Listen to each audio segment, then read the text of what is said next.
मैंने तो तय किया है कि मैं जब भी रिटायर्ड हो जाऊंगा, मैं मेरे बाकी का जीवन वेद, उपनिषद और प्राकृतिक खेती के लिए खर्च करूंगा। রাজনৈতিক মহলে একের পর এক গুঞ্জন। একদিকে যখন ৭৫ বছর বয়সে এসে প্রধানমন্ত্রিত্ব পদ থেকে মোদির অবসরের খবর নিয়ে তোলপাড় গোটা দেশ, ঠিক তখনই ঠিক তার পরপরই মন্ত্রিসভায় যিনি সর্বশক্তিমান হিসেবে গণ্য সেই স্বরাষ্ট্রমন্ত্রীও এবার নিজের অবসর নিয়ে ধুয়ো দিলেন। অমিত শাহ রাজনীতির দুনিয়ায় একেবারে প্রথম সারির খেলোয়াড়, কিন্তু আসলে তার পরিচিতি আমাদের দেশের স্বরাষ্ট্রমন্ত্রী হিসেবে। আবার অনেকে তাকে বিজেপির চাণক্য বলেও চেনেন। কিন্তু হঠাৎ এমন কি ইশারা দিলেন শাহ? সম্প্রতি সভায় এমন এক কথা তিনি বলেছেন যার পর থেকেই দেশীয় রাজনৈতিক মহলে জল্পনা তুঙ্গে। সহকার সংবাদ নামে একটি শীর্ষক আলোচনা চক্রে বক্তা হিসেবে যোগদান করেছিলেন অমিত শাহ। এই আলোচনা চক্রে উপস্থিত ছিলেন গুজরাট, রাজস্থান ও মধ্যপ্রদেশের বিভিন্ন প্রান্ত থেকে আসা মহিলারা।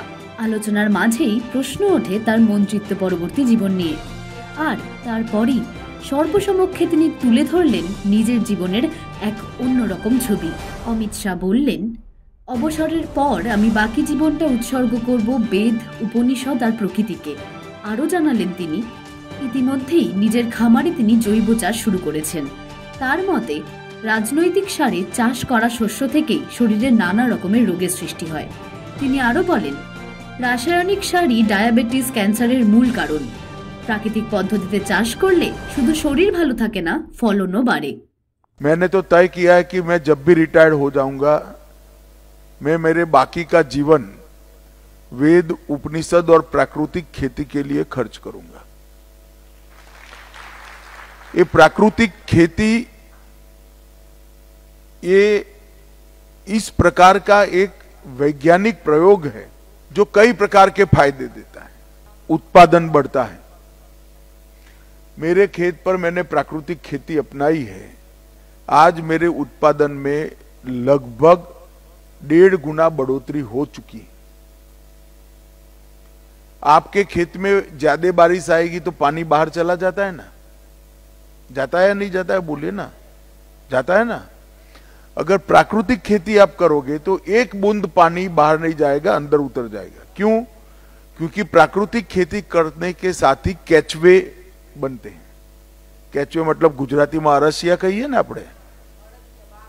अब આપણે फर्टिलाइजर डाल डालकर सारे केचवे मार दिए। ये बड़े बड़े यूरिया के कारखाने डाले हैं, डीएपी के कारखाने डाले हैं, एमपीके के कारखाने डाले हैं, मगर हर केचवा यूरिया, डीएपी और एमपीके का स्वयं कारखाना है। वो मिट्टी खाता है और खाद बनाकर बाहर निकालता है। मगर हमने जब यूरिया डाला तो केचवा मर गया।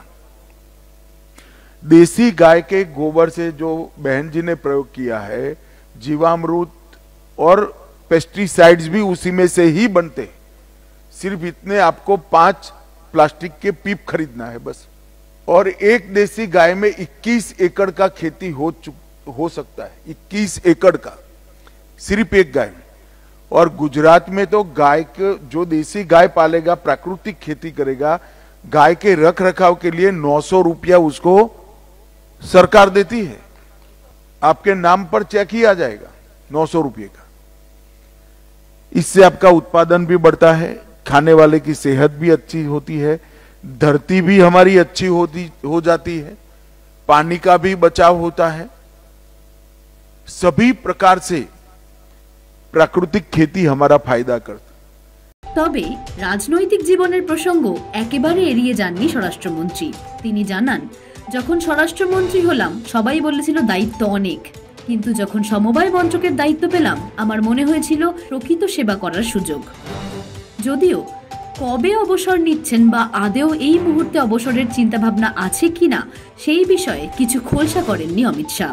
কিন্তু হঠাৎ করে কেন অবসর জীবনের কথা তুললেন স্বরাষ্ট্রমন্ত্রী? এর কারণেই যত জল্পনা কল্পনা।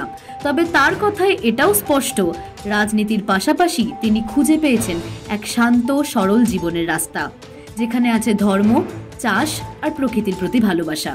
Bureau report, headlines, Kolkata. আনন্দ আর ভালোবাসার দীপ্তিতে গড়া সমুজ্জ্বল পরমা, ঠিক তোমারই মতো। শ্যাম সুন্দর কোম্পানি জুয়েলার্স, আগরতলা, উদয়পুর, ধর্মনগর, কলকাতা।